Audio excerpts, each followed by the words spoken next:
ನಮಸ್ಕಾರ ಸ್ನೇಹಿತರೆ, ಇದೀಗ ತಾನೇ ಬಂದ ಮುಖ್ಯವಾದ ಮಾಹಿತಿಗಳು. ವಿದ್ಯುತ್ ಬಿಲ್ನಲ್ಲಿ ಈ ಒಂದು ಪದವಿಲ್ಲವೆಂದರೆ ನಿಮಗೂ ಕೂಡ ಉಚಿತ ವಿದ್ಯುತ್ ಲಾಭ ಸಿಗೋದಿಲ್ಲ. ಫ್ರೀ ಕರೆಂಟ್ ಬಂದ್ ಆಗುತ್ತೆ. ನೀವೇನು ಮಾಡಬೇಕು, ಅರ್ಜಿಗೆ ದಾಖಲೆಗಳೇನು ಬೇಕು ಎಲ್ಲ ಮಾಹಿತಿ ನೋಡೋಣ. ಮತ್ತೊಂದೆಡೆಯಲ್ಲಿ ರಾಜ್ಯ ಸರ್ಕಾರದಿಂದ 23 ಲಕ್ಷಕ್ಕೂ ಅಧಿಕ ಜನರ ಪಿಂಚಣಿ ಸ್ಥಗಿತ. ಈ ದಾಖಲೆಗಳನ್ನು ಸಲ್ಲಿಕೆ ಮಾಡಿದರೆ ಮಾತ್ರ ಪಿಂಚಣಿ ಹಣ ಹಾಕುವುದಾಗಿ ಉಪಮುಖ್ಯಮಂತ್ರಿ ಪರಮೇಶ್ವರ್ ಅವರ ಹೇಳಿಕೆ. ವಿಧಾನಸಭಾ ಕಲಾಪದಲ್ಲಿ ಶಾಕಿಂಗ್ ಮಾಹಿತಿ ಕೊಟ್ಟಿದ್ದಾರೆ.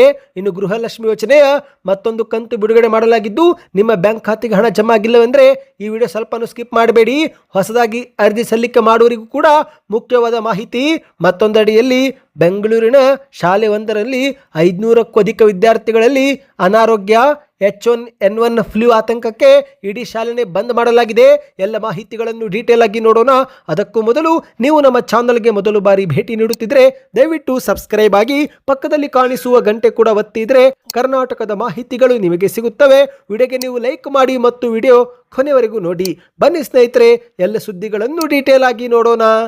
ನೀವು ಕೂಡ ಗೃಹ ಜ್ಯೋತಿ ಯೋಜನೆ ಫಲಾನುಭವಿಗಳಾಗಿದ್ರೆ ಉಚಿತ ವಿದ್ಯುತ್ ಲಾಭ ನಿಮಗೆ ಸಿಗ್ತಾ ಇದೆಯಾ? ಕಮೆಂಟ್ ಮಾಡಿ ಸ್ನೇಹಿತರೆ. ಇದೀಗ ಪಂಚ ಗ್ಯಾರಂಟಿಗಳಲ್ಲಿ ಒಂದಾಗಿರುವ ಗೃಹ ಜ್ಯೋತಿ ಯೋಜನೆ ಫಲಾನುಭವಿಗಳಿಗೆ ಮುಖ್ಯವಾದ ಸೂಚನೆ. ಹೌದು, ಪ್ರತಿ ಕುಟುಂಬಕ್ಕೆ 200 ಯೂನಿಟ್ ವರೆಗೆ ಉಚಿತ ವಿದ್ಯುತ್ ಲಾಭ ಪಡೆದುಕೊಳ್ಳುತ್ತಿರುವ ಕೋಟ್ಯಾಂತರ ಫಲಾನುಭವಿಗಳಿಗೆ ಸರ್ಕಾರದಿಂದ ದೊಡ್ಡ ಅಪ್ಡೇಟ್ ಬಂದಿದೆ. ಹೌದು, ನೀವೇನಾದರೂ ಗೃಹ ಜ್ಯೋತಿ ಯೋಜನೆಯ ಲಾಭ ಪಡೆಯುತ್ತಿದ್ರೆ ತಕ್ಷಣವೇ ನಿಮ್ಮ ಮನೆಯ ಆಗಸ್ಟ್ ತಿಂಗಳ ವಿದ್ಯುತ್ ಬಿಲ್ಲನ್ನು ಚೆಕ್ ಮಾಡಿಕೊಳ್ಳಿ. ವಿದ್ಯುತ್ ಬಿಲ್ನ ಮೇಲ್ಭಾಗದಲ್ಲಿ ಗ್ರಾಹಕರ ವಿವರ ಎಂಬ ಜಾಗದಲ್ಲಿ GJ ಸರ್ವೇಡ್ ಎಂಬ ಒಂದು ಪದ ಬರೆದಿರಬೇಕು. ಹೌದು ಸ್ನೇಹಿತರೆ, GJ ಸರ್ವೇಡ್ ಅಥವಾ ಗೃಹ ಜ್ಯೋತಿ ಸರ್ವೇಡ್ ಈ ರೀತಿಯಾಗಿ ಮುದ್ರಿತವಾಗಿದೆಯಾ ಈ ಒಂದು ಚೆಕ್ ಮಾಡಿಕೊಳ್ಳಿ. ಯಾಕಂದರೆ ಒಂದು ವೇಳೆ GJ ಸರ್ವೇಡ್ ಅಥವಾ ಗೃಹ ಜ್ಯೋತಿ ಸರ್ವೇಡ್ ಎಂದು ಬರೆದಿಲ್ಲವೆಂದರೆ ಆಗ ನೀವು ಉಚಿತ ವಿದ್ಯುತ್ ಯೋಜನೆಯಿಂದ ಹೊರಗುಳಿದಿದ್ರೆ ಎಂಬ ಅರ್ಥವಾಗುತ್ತೆ. ಹೌದು, ಏನಿದು GJ ಸರ್ವೇಡ್ ಅಂದರೆ ಸ್ನೇಹಿತರೆ, ಬೆಸ್ಕಾಂ ಅಥವಾ ಇತರೆ ಸಿಬ್ಬಂದಿಗಳು ಮನೆ ಬಾಗಿಲಿಗೆ ಭೇಟಿ ಕೊಟ್ಟು ಏನು ದಾಖಲೆ ಪರಿಶೀಲನೆ ಮಾಡುತ್ತಿದ್ದಾರೆ ಈ ಒಂದು ದಾಖಲೆಯ ಮಾಹಿತಿಯನ್ನು ಅವರು ತಮ್ಮ ಸರ್ವರ್ನಲ್ಲಿ ಯಶಸ್ವಿಯಾಗಿ ಅಪ್ಡೇಟ್ ಮಾಡ್ತಾರೆ. ಒಂದೊಮ್ಮೆ ಯಶಸ್ವಿಯಾಗಿ ಅಪ್ಡೇಟ್ ಮಾಡಿದರೆ GJ ಸರ್ವೇಡ್ ಎಂದು ನಮೂದೇ ಆಗುತ್ತೆ. ನೀವೇನಾದರೂ ದಾಖಲೆಗಳನ್ನು ಸಲ್ಲಿಕೆ ಮಾಡಿಲ್ಲವೆಂದರೆ ಆಗ ನಿಮಗೆ ಉಚಿತ ವಿದ್ಯುತ್ ಲಾಭ ಸಿಗೋದಿಲ್ಲ. ಯಾಕಂದರೆ ದಾಖಲೆಗಳನ್ನು ಸಲ್ಲಿಕೆ ಮಾಡಿದರೆ ಮಾತ್ರ GJ ಸರ್ವೇಡ್ ಎಂದು ನಮೂದಿಸಲಾಗುತ್ತೆ. ಅಂದಹಾಗೆ ಸ್ನೇಹಿತರೆ, ನೀವೇನಾದರೂ ಜುಲೈ ತಿಂಗಳಲ್ಲಿ ದಾಖಲೆ ಕೊಟ್ಟಿದ್ರೆ ಆಗಸ್ಟ್ ತಿಂಗಳ ಬಿಲ್ನಲ್ಲಿ ಅದು ರಿಫ್ಲೆಕ್ಟ್ ಆಗುತ್ತೆ. ಆಗಸ್ಟ್ ತಿಂಗಳಲ್ಲಿ ದಾಖಲೆ ಕೊಟ್ಟಿದ್ರೆ ಸೆಪ್ಟೆಂಬರ್ ತಿಂಗಳಲ್ಲಿ ಅದು ರಿಫ್ಲೆಕ್ಟ್ ಆಗುತ್ತೆ. ಹೌದು, ಒಂದೊಮ್ಮೆ GJ ಸರ್ವೇಡ್ ಎಂದು ಬರೆದಿದ್ರೆ ಆಗ ನೀವು ವೆರಿಫಿಕೇಶನ್ ಸಕ್ಸಸ್ಫುಲ್ ಆಗಿದೆ ಎಂದರ್ಥ. ಅಂದರೆ ಮರುಪರಿಶೀಲನೆ ಕಂಪ್ಲೀಟ್ ಆಗಿದೆ ಅಂತ ಅರ್ಥವಾಗುತ್ತೆ ಸ್ನೇಹಿತರೆ. ನಿಮ್ಮ ಮನೆ ಬಾಗಿಲಿಗೆ ಸಿಬ್ಬಂದಿಗಳು ಬಂದು ಹೋದ್ರ ಕಮೆಂಟ್ ಮಾಡಿ. ಹೌದು ಸ್ನೇಹಿತರೆ, ಗೃಹ ಜ್ಯೋತಿ ಯೋಜನೆ ಮಾತ್ರವಲ್ಲ, ಗೃಹಲಕ್ಷ್ಮಿ ಯೋಜನೆಯೂ ಕೂಡ ಪರಿಶೀಲನೆ ಮಾಡಲಾಗುತ್ತಿದೆ. ಈಗಾಗಲೇ ಸಾಕಷ್ಟು ಜನರ BPL ಕಾರ್ಡು ಕೂಡ ರದ್ದು ಮಾಡಲಾಗಿದೆ. ಗೃಹಲಕ್ಷ್ಮಿ ಯೋಜನೆ ಹಣ ಯಾವ ರೀತಿ ಮೃತಪಟ್ಟವರ ಬ್ಯಾಂಕ್ ಖಾತೆಗೆ ಜಮಾ ಆಗುತ್ತಿದೆಯೋ ಅದೇ ರೀತಿ ಗೃಹ ಜ್ಯೋತಿ ಯೋಜನೆಯಲ್ಲೂ ಕೂಡ ಹಲವು ಅಕ್ರಮ ನಡೆದಿರುವುದು ಸರ್ಕಾರದ ಗಮನಕ್ಕೆ ಬಂದಿದೆ. ಹಾಗಾಗಿನೇ ಸರ್ಕಾರ ಕಟ್ಟುನಿಟ್ಟಿನ ಕ್ರಮಕ್ಕೆ ಮುಂದಾಗಿದೆ. ಹೌದು, ಮಾಹಿತಿಯ ಪ್ರಕಾರ ಗೃಹ ಜ್ಯೋತಿ ಯೋಜನೆಯಲ್ಲೂ ಕೂಡ ದುರ್ಬಳಕೆ ಆಗ್ತಾ ಇದೆ. ಒಬ್ಬರೇ ವ್ಯಕ್ತಿ ಒಂದೇ ಆಧಾರ್ ಕಾರ್ಡ್ ಬಳಸಿ ಹಲವಾರು ಮೀಟರ್ಗಳಿಗೆ ಉಚಿತ ವಿದ್ಯುತ್ ಪಡೆದುಕೊಳ್ಳುತ್ತಿರುವುದು ಬೆಳಕಿಗೆ ಬಂದಿದೆ. ಇನ್ನು ಕೆಲವು ಜಾಗದಲ್ಲಿ ಗೃಹ ಜ್ಯೋತಿ ಯೋಜನೆ ವಾಣಿಜ್ಯ ಬಳಕೆಗೆ ಉಪಯೋಗವಾಗ್ತಾ ಇದೆ.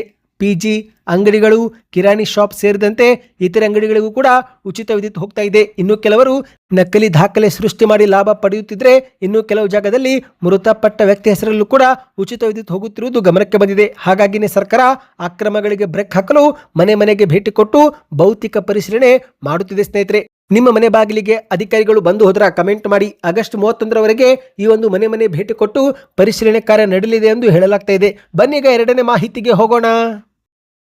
ರಾಜ್ಯ ಸರ್ಕಾರದಿಂದ 23 ಲಕ್ಷಕ್ಕೂ ಅಧಿಕ ಜನರ ಪಿಂಚಣಿಯನ್ನು ಸ್ಥಗಿತ ಮಾಡಲಾಗಿದ್ದು, ಈ ದಾಖಲೆ ಸಲ್ಲಿಸಿದವರಿಗೆ ಮತ್ತೆ ಪೆನ್ಷನ್ ಹಣ ಕೊಡುತ್ತೇವೆ ಎಂದು ಉಪಮುಖ್ಯಮಂತ್ರಿ ಪರಮೇಶ್ವರ್ ಅವರು ವಿಧಾನಸಭೆಯ ಕಲಾಪದ ಪ್ರಶ್ನೆಯೊಂದಕ್ಕೆ ಉತ್ತರಿಸಿದ್ದಾರೆ. ರಾಜ್ಯದಲ್ಲಿ ಸಾಮಾಜಿಕ ಭದ್ರತಾ ಯೋಜನೆಯಡಿಯಲ್ಲಿ ವೃದ್ಧಾಪ್ಯ ಪಿಂಚಣಿ, ವಿಧವಾ ಪಿಂಚಣಿ, ವಿಕಲಚೇತನ ಅಥವಾ ಸಂಧ್ಯಾ ಸುರಕ್ಷಾ ಮಾಸಿಕ ಪಿಂಚಣಿ ಪಡೆದುಕೊಳ್ಳುತ್ತಿರುವ ಲಕ್ಷಾಂತರ ಬಡ ಫಲಾನುಭವಿಗಳಿಗೆ ಒಂದು ಸರ್ಕಾರದಿಂದ ಸ್ಪಷ್ಟನೆ ಬಂದಿದೆ.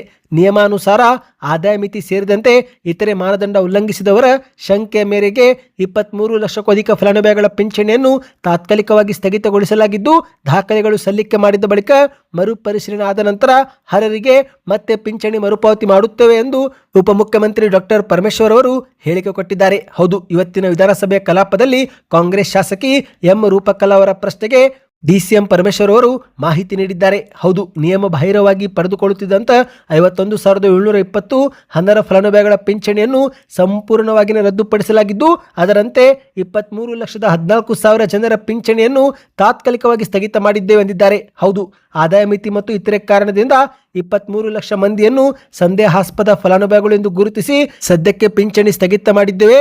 ಆದರೆ ಸ್ಥಗಿತಗೊಂಡಿರುವ ಫಲಾನುಭವಿಗಳು ದಾಖಲೆಗಳನ್ನು ಕೊಟ್ಟ ನಂತರ ಮರುಪರಿಶೀಲಿಸಿ ಅವರೇನಾದರೂ ಅರ್ಹತಾ ಮಾನದಂಡ ಪೂರೈಸಿದರೆ ಆಗ ಮತ್ತೆ ಅವರಿಗೆ ಪಿಂಚಣಿ ಪುನರಾರಂಭಿಸುತ್ತೇವೆ ಎಂದು ಉತ್ತರಿಸಿದ್ದಾರೆ. ಹಾಗಾದರೆ ಯಾವೆಲ್ಲ ದಾಖಲೆಗಳು ನೀವು ಸಲ್ಲಿಕೆ ಮಾಡಬೇಕಾಗುತ್ತೆ?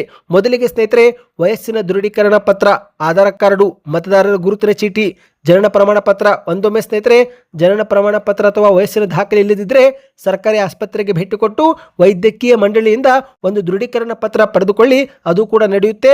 ಮತ್ತು BPL ಕಾರ್ಡು ಕಡ್ಡಾಯವಾಗಿರುತ್ತೆ. ಆದಾಯ ಪ್ರಮಾಣ ಪತ್ರವು ಕೂಡ ನೀವು ಕೊಡಬೇಕಾಗುತ್ತೆ. ಬ್ಯಾಂಕ್ ಖಾತೆ ಮಾಹಿತಿ ಕೂಡ ನೀವು ಕೊಡಬೇಕಾಗುತ್ತೆ. ಇಷ್ಟೆಲ್ಲ ದಾಖಲೆಗಳನ್ನು ಕೊಟ್ಟರೆ ಆಗ ನಿಮ್ಮ ಒಂದು ಅರ್ಜಿಯನ್ನು ಪರಿಶೀಲಿಸಿ ಅರ್ಹತಾ ಮಾನದಂಡ ಒಳಗೆ ಇದ್ರೆ ಮತ್ತೆ ನಿಮಗೆ ಪಿಂಚಣಿ ಮುಂದುವರಿಸಲಾಗುತ್ತೆ. ನೀವು ಹತ್ತಿರದ ಗ್ರಾಮ ಆಡಳಿತಾಧಿಕಾರಿಗಳು ಅಥವಾ ಪಂಚಾಯತಿ ಮಟ್ಟದ ಅಧಿಕಾರಿಗೆ ಭೇಟಿ ಕೊಟ್ಟು ಹೆಚ್ಚಿನ ಮಾಹಿತಿ ಕೂಡ ಪಡೆದುಕೊಳ್ಳಬಹುದು. ಈ ಬಗ್ಗೆ ಇನ್ನಷ್ಟು ಮಾಹಿತಿ ಬೇಕಂದ್ರೆ ಕಮೆಂಟ್ ನಲ್ಲಿ ಪಿಂಚಣಿ ನ್ಯೂಸ್ ಎಂದು ಕಮೆಂಟ್ ಮಾಡಿ. ಬನ್ನಿ ಸ್ನೇಹಿತರೆ, ಗೃಹಲಕ್ಷ್ಮಿ ಯೋಜನೆ ಕುರಿತಂತೆ ಒಂದು ಮಾಹಿತಿಗೆ ಹೋಗೋಣ. ಅದಕ್ಕಿಂತ ಮೊದಲು ನಿಮ್ಮ ಬ್ಯಾಂಕ್ ಖಾತೆಗೆ ಆಗಸ್ಟ್ ತಿಂಗಳಲ್ಲಿ 2,000 ರೂಪಾಯಿ ಜಮಾ ಆಯ್ತಾ ಅಥವಾ ಕಳೆದ ತಿಂಗಳು ಜುಲೈ ತಿಂಗಳಲ್ಲಾದರೂ 2,000 ರೂಪಾಯಿ ಬಂತ? ಕಮೆಂಟ್ ಮಾಡಿ. ಯಾಕಂದ್ರೆ ಸರ್ಕಾರದ ವರದಿಯ ಪ್ರಕಾರ ಜುಲೈ ತಿಂಗಳಲ್ಲಿ 31ನೇ ಕಂತು, ಆಗಸ್ಟ್ ತಿಂಗಳ ಪ್ರಾರಂಭದಲ್ಲಿ 32ನೇ ಕಂತು ಕೂಡ ಹಾಕಲಾಗಿದೆ ಎಂದು ವರದಿಯಾಗಿದೆ. ಮುಖ್ಯಮಂತ್ರಿ DK ಶಿವಕುಮಾರ್ ಅವರು 32ನೇ ಕಂತಿಗಾಗಿ 2,443 ಕೋಟಿ ರೂಪಾಯಿಗೂ ಅಧಿಕ ಹಣ ಬಿಡುಗಡೆ ಮಾಡಿರುವುದು ಮಾಧ್ಯಮದಲ್ಲಿ ತೋರಿಸಲಾಗಿದೆ. ಇನ್ನು ನಿಮ್ಮ ಬ್ಯಾಂಕ್ ಖಾತೆಗೆ ಹಣ ಬಂದಿದೆಯಾ? ಕಮೆಂಟ್ ಮಾಡಿ. ನಮಗೆ ಬಂದಿರೋ ಮಾಹಿತಿ ಪ್ರಕಾರ ಸದ್ಯಕ್ಕೆ ಚಿತ್ರದುರ್ಗ, ಕೊಪ್ಪಳ ಮತ್ತು ಬೆಂಗಳೂರು ದಕ್ಷಿಣ ಜಿಲ್ಲೆ ಅಂದರೆ ರಾಮನಗರ ಜಿಲ್ಲೆ, ಈ 3 ಜಿಲ್ಲೆಗಳಿಗೆ ಶೀಘ್ರವೇ ಹಣ ಜಮಾ ಆಗುವುದು ಬಹುತೇಕ ಖಚಿತ ಎಂದು ಹೇಳಲಾಗಿದೆ. ಯಾಕಂದ್ರೆ ಈ ಜಿಲ್ಲೆಯ ಗ್ಯಾರಂಟಿ ಯೋಜನೆಗಳ ಅನುಷ್ಠಾನ ಪ್ರಾಧಿಕಾರದ ನಿರ್ದೇಶಕರು ಇತ್ತೀಚೆಗೆ ಹಣ ಬಿಡುಗಡೆಯಾಗಿದ್ದು 3-4 ದಿನಗಳಲ್ಲಿ ಜಮಾ ಆಗುತ್ತೆ ಎಂದು ಮಾಹಿತಿ ಕೊಟ್ಟಿದ್ದಾರೆ. ಇನ್ನು ಸ್ನೇಹಿತರೆ, ನೀವೇನಾದರೂ ಇದುವರೆಗೆ ಗೃಹಲಕ್ಷ್ಮಿ ಯೋಜನೆಗೆ ಅರ್ಜಿ ಹಾಕಿಲ್ಲವೆಂದರೆ ಈಗಲೂ ಹಾಕಬಹುದು. ಅರ್ಜಿ ಹಾಕಿದ ತಿಂಗಳಿನಿಂದಲೇ 2,000 ರೂಪಾಯಿ ನಿಮಗೆ ಜಮಾ ಆಗುತ್ತೆ. ಹೌದು, ಉದಾಹರಣೆಗೆ ಆಗಸ್ಟ್ ತಿಂಗಳಲ್ಲಿ ಅರ್ಜಿ ಹಾಕಿದ್ರೆ ನಿಮಗೆ ಆಗಸ್ಟ್ ತಿಂಗಳ 2,000 ಹಣವನ್ನು ಸೆಪ್ಟೆಂಬರ್ ತಿಂಗಳಲ್ಲಿ ನೀಡಲಾಗುತ್ತೆ. ಹೌದು, ಯಾಕೆ 1 ತಿಂಗಳು ಲೇಟ್ ಅಂದರೆ ನಿಮ್ಮ ಒಂದು ಅರ್ಜಿಯನ್ನ ಪರಿಶೀಲನೆ ಮಾಡಲಾಗುತ್ತೆ. ಅರ್ಜಿ ಹಾಕಿದ ತಕ್ಷಣವೇ ಅಪ್ರೂವ್ ಆಗೋದಿಲ್ಲ, ಬದಲಿಗೆ ಅದು ಪರಿಶೀಲನೆಗೆ ಹೋಗುತ್ತೆ. ಪರಿಶೀಲನೆ ಪ್ರಕ್ರಿಯೆ ವೇಳೆ ನಿಮ್ಮ ಹೆಸರು BPL ಕಾರ್ಡ್ನಲ್ಲಿ ಇದೆಯಾ, ಬ್ಯಾಂಕ್ ಖಾತೆಗೆ ಆಧಾರ್ ಕಾರ್ಡ್ ಲಿಂಕ್ ಆಗಿದೆಯಾ, ನೀವು ಜೀವಂತ ಫಲಾನುಭವಿಗಳು ಹೌದು ಅಲ್ವೋ ಅಥವಾ ಯಾರಾದರೂ ಸುಳ್ಳು ದಾಖಲೆ ಕೊಟ್ಟಿದ್ದಾರಾ, ಎಲ್ಲವನ್ನು ಕೂಡ ಪರಿಶೀಲನೆ ಮಾಡಲಾಗುತ್ತೆ. ಇದಕ್ಕಾಗಿನ 1 ತಿಂಗಳವರೆಗೆ ಸಮಯ ಹೋಗುತ್ತೆ. ಅಧಿಕಾರಿಗಳು ಮನೆ ಬಾಗಿಲಿಗೆ ಭೇಟಿ ಕೊಟ್ಟು ಕೂಡ ಪರಿಶೀಲನೆ ಮಾಡಲಿದ್ದಾರೆ. ಈ ಬಗ್ಗೆ ಇನ್ನಷ್ಟು ಮಾಹಿತಿ ಬೇಕಂದ್ರೆ ಗೃಹಲಕ್ಷ್ಮಿ ಎಂದು ಕಮೆಂಟ್ ಮಾಡಿ. ಮತ್ತು ನಿಮ್ಮ ಬ್ಯಾಂಕ್ ಖಾತೆಗೆ ಒಟ್ಟು ಎಷ್ಟು ಕಂತು ಜಮಾ ಆಯಿತು, ಜಮಾ ಆಗಿರೋ ಹಣವನ್ನು ನೀವು ಯಾವ ರೀತಿ ಉಪಯೋಗ ಮಾಡಿಕೊಂಡಿದ್ದೀರಾ, ಗೃಹಲಕ್ಷ್ಮಿ ಯೋಜನೆ ನಿಮಗೆ ಯಾವ ರೀತಿ ಸಹಾಯಕವಾಯಿತು, ಈ ಒಂದು ಬಗ್ಗೆ ನೀವು ಕಮೆಂಟ್ ಮಾಡಿದರೆ ನಮಗೂ ಕೂಡ ಒಂದು ಉತ್ತಮ ಫೀಡ್ಬ್ಯಾಕ್ ಸಿಗುತ್ತೆ. ಬನ್ನಿ ಸ್ನೇಹಿತರೆ, ಕೊನೆಯ ಮಾಹಿತಿಗೆ ಹೋಗೋಣ. ರಾಜಧಾನಿ ಬೆಂಗಳೂರಲ್ಲಿ ಲಕ್ಷ ಫೀಸ್ ಕಟ್ಟಿ ಮಕ್ಕಳನ್ನು ಶಾಲೆಗೆ ಕಳಿಸುತ್ತಾರೆ.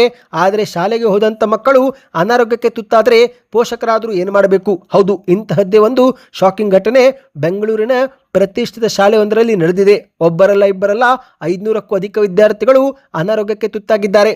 H1N1 ಫ್ಲೂ ಆತಂಕಕ್ಕೆ ಇಡೀ ಶಾಲೆಯನ್ನೇ ಬಂದ್ ಮಾಡಲಾಗಿದೆ. ಹೌದು, ಒಂದೇ ಶಾಲೆಯ 500ಕ್ಕೂ ಹೆಚ್ಚು ಅಧಿಕ ವಿದ್ಯಾರ್ಥಿಗಳು ಅನಾರೋಗ್ಯಕ್ಕೀಡಾಗಿರುವ ಶಾಕಿಂಗ್ ಘಟನೆ ವರದಿಯಾಗಿದೆ. ಬೆಂಗಳೂರಿನ ರಿಚರ್ಡ್ಸ್ ಟೌನ್ ಬಳಿ ಇರುವ ಪ್ರತಿಷ್ಠಿತ ಕ್ಲಾರೆನ್ಸ್ ಶಾಲೆಯಲ್ಲಿ ಓದುತ್ತಿರುವ ವಿದ್ಯಾರ್ಥಿಗಳಿಗೆ ಅನಾರೋಗ್ಯ ಕಾಡ್ತಾ ಇದೆ. ಈಗಾಗಲೇ ಈ ಒಂದು ಶಾಲೆಯ 2 ವಿದ್ಯಾರ್ಥಿಗಳಲ್ಲಿ H1N1 ಫ್ಲೂ ಇರುವುದು ಕೂಡ ದೃಢಪಟ್ಟಿದೆ. ಸಿಬ್ಬಂದಿಗಳು ಮತ್ತು ವಿದ್ಯಾರ್ಥಿಗಳಿಗೆ ಕೆಮ್ಮು ಮತ್ತು ಜ್ವರ ಕಾಣಿಸಿಕೊಂಡಿರುವುದು ಕೂಡ ವರದಿಯಾಗಿದೆ. ಸದ್ಯ ಶಾಲೆಯನ್ನು ರಜೆಯಾಗಿ ಘೋಷಣೆ ಮಾಡಲಾಗಿದೆ. ಹೌದು ಸ್ನೇಹಿತರೆ, ಶಾಲೆಯ ಆವರಣದಲ್ಲಿ ಮುನ್ನೆಚ್ಚರಿಕಾ ಕ್ರಮವೂ ಕೂಡ ತೆಗೆದುಕೊಳ್ಳಲಾಗುತ್ತಿದೆ. ಮಾಹಿತಿಯ ಪ್ರಕಾರ ಈ ಒಂದು ಘಟನೆಗೆ ಮುಖ್ಯ ಕಾರಣವೇ ಶಾಲೆಯ ಹೊರಗಿರೋ ಜಂಕ್ ಫುಡ್ ಮಾರಾಟ ಎಂದು ಶಾಲೆಯ ಆಡಳಿತ ಮಂಡಳಿ ಆರೋಪ ಮಾಡಿದೆ. ಅಷ್ಟು ಮಾತ್ರವಲ್ಲ, ಶಾಲೆಯ ಗೇಟ್ ಪಕ್ಕದಲ್ಲೇ ಹಲವರು ಬಂದು ಕಸವನ್ನು ಕೂಡ ಸುರಿಯುತ್ತಿದ್ದಾರೆ ಎಂದು ಅವರು ಆರೋಪಿಸಿದ್ದು, ಶಾಲೆಯ ಸ್ವಲ್ಪ ದೂರದಲ್ಲೇ ಕಬಾಬ್ ಸೇರಿದಂತೆ ಇನ್ನಿತರೆ ಕರೆದ ಪದಾರ್ಥವನ್ನು ಕೂಡ ಮಾರಾಟ ಮಾಡಲಾಗುತ್ತಿದೆ.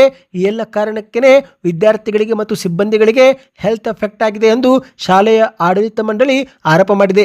ಸದ್ಯ ಶಾಲೆಯ ಸುತ್ತಮುತ್ತಲಿರುವಂತಹ ಈ ಒಂದು ಅನಧಿಕೃತ ಅಂಗಡಿಗಳನ್ನು ತೆರವು ಮಾಡುವಂತೆ ಮನವಿ ಕೂಡ ಮಾಡಲಾಗಿದೆ. ಸದ್ಯಕ್ಕಷ್ಟೇ ಸ್ನೇಹಿತರೆ, ಈ ಎಲ್ಲ ಸುದ್ದಿಗಳು ನಿಮಗೆ ಇಷ್ಟವಾಗಿದ್ದರೆ ಚಾನಲ್ಗೆ ನೀವು ಸಬ್ಸ್ಕ್ರೈಬ್ ಮಾಡಿಕೊಳ್ಳಿ, ವಿಡಿಯೋನ ಲೈಕ್ ಮತ್ತು ಶೇರ್ ಮಾಡಿ.